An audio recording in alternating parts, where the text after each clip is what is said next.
2009 జూన్లో ఎమ్మెల్యేగా గెలిచిన, 2014 జూన్లో మళ్ళీ ఎమ్మెల్యేగా గెలిచిన, 2018 డిసెంబర్లో ఎమ్మెల్యేగా ఓడిపోయినా అని నిరాశ చెందలేదు. ఓడిపోయినంత మాత్రాన పడిపోము.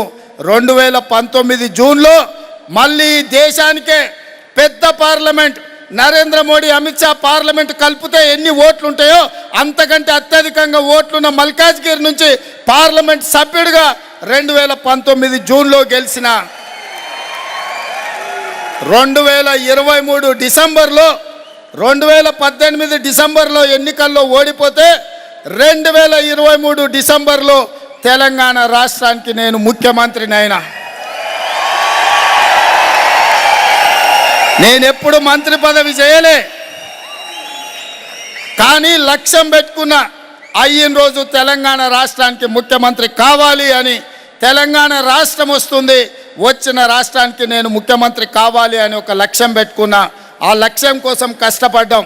నేను ఎందుకు నా అనుభవాలు మీతో పంచుకుంటున్నా అంటే, మొదలుపెట్టిన రోజు మనకేమీ కనిపించదు, ఎవరు సహకరించరు, కానీ కాలక్రమేణా మనం చేసే కష్టం, మన ప్రయత్నం మనకు మిత్రులని, సహచరులని, సహకరించే వాళ్ళను చేకూరుస్తుంది.